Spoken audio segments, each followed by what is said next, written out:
안녕하세요. 최원영의 책갈피 111번째 시간입니다. 오늘은 사랑의 기적, 주인공은 바로 당신입니다. 라는 제목으로 생각을 나누겠습니다. 소중한 여러분, 지난 2년여 동안 우리는 좋지 않은 상황을 겪을 때 어떻게 그 상황을 해석하고 판단해야 행복할 수 있는지에 대한 사색을 여러분과 함께 해왔습니다. 무엇보다도 행복과 불행을 결정짓는 것은 그 상황이 아니라 그 상황에 대한 긍정적이고 낙관적인 해석이 행복을 부른다는 점, 그것을 깨닫게 된 것은 참으로 행운입니다. 수많은 분들의 사례를 접하면서 때로는 위로를 받기도 했고, 때로는 너무나도 안타까워서 속이 상하기도 했습니다. 박노해 시인의 너의 하늘을 보아라는 시에서 우리는 때로 조금이라도 위로를 받기도 했습니다. 네가 자꾸 쓰러지는 것은 네가 꼭 이룰 것이 있기 때문이야. 네가 지금 길을 잃어버리는 것은 네가 가야만 할 길이 있기 때문이야. 네가 다시 울면서 가는 것은 네가 꼭 피워낼 것이 있기 때문이야. 너무 힘들어 눈물이 흐를 때는 가만히 내 마음의 가장 깊은 곳에 가 닿는 너의 하늘을 보아. 힘들고 앞이 안 보일 때는 너의 하늘을 보아. 네가 하늘처럼 생각하는, 너를 하늘처럼 바라보는, 너무 힘들어 눈물이 흐를 때는 가만히 네 마음의 가장 깊은 곳에 가 닿는 너의 하늘을 보아. 네.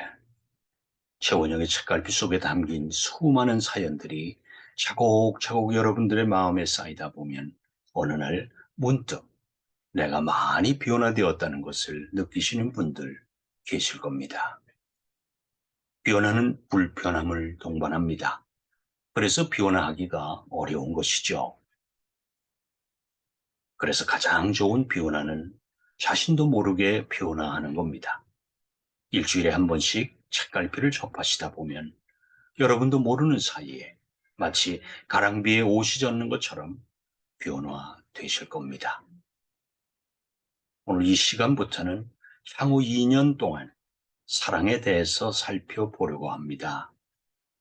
사랑은 본능적인 감정이어서 누구에게나 있지만 안타깝게도 우리는 어떻게 사랑하는 것이 행복을 부르는 것인지 그것에 대해서는 제대로 배운 적이 거의 없습니다. 그래서 사랑의 잘못된 방법으로 인해서 혹독한 시련을 겪는 분들도 꽤 많은 것 같습니다. 안순애 선생이 쓰신 바보 되어주기라는 책에 볼펜과 몽당 연필이 나누는 대화가 나옵니다. 약이 달아 못 쓰게 된 볼펜이 긴 한숨을 내쉬며 말합니다. 이젠 아무도 날 겉들도 보지도 않는군.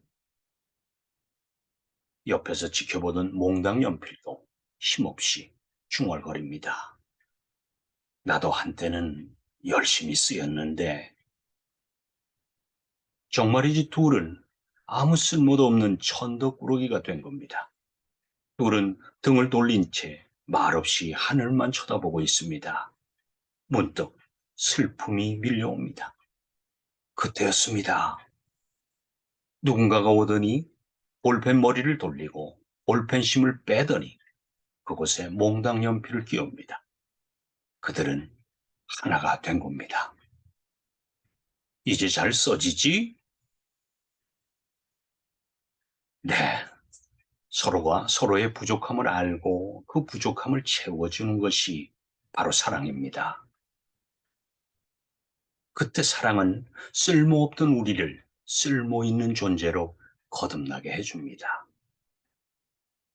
그래서 사람이라면 어느 누구라도 사랑을 간절히 원하는 건지도 모릅니다. 우리는 사랑 때문에 울고 사랑 때문에 웃습니다. 삶은 곧 사랑의 역사라고 해도 무방할 정도로 사랑이 우리들의 삶을 온통 지배하고 있습니다. 이렇게 간절한 사랑인데도, 그래서 내가 사랑을 주고 있다고 여겼는데도 실제로 행복한 분들은 많지 않습니다. 여러 가지 이유가 있겠지만 그 이유를 모두 묶어 한 가지로 요약하면 사랑의 올바른 방법을 몰라서 라고 말할 수 있습니다. 앞으로 2년 동안 우리가 어떻게 사랑해야 행복할 수 있는지에 대해 여러분들과 함께 생각의 여행을 떠나보도록 하겠습니다. 이 생각의 여행을 통해서 여러분들이 조금이라도 위로를 받고 조금이라도 더 행복하셨으면 좋겠습니다. 여러분의 사랑이 어떤 기적을 일으키는지 확인하는 그날, 우리 모두는 감격의 눈물을 흘리면서 서로의 손을 잡아줄 겁니다. 네, 최원영의 책갈피 111번째 시간, 사랑의 기적, 주인공은 바로 당신입니다. 라는 제목으로 여러분과 함께 생각을 나누어 보았습니다. 여러분, 다음 주 월요일까지 건강 잘 챙기시고요. 또 미소를 지으면서 다시 반갑게 만나 뵙겠습니다. 고맙습니다, 여러분.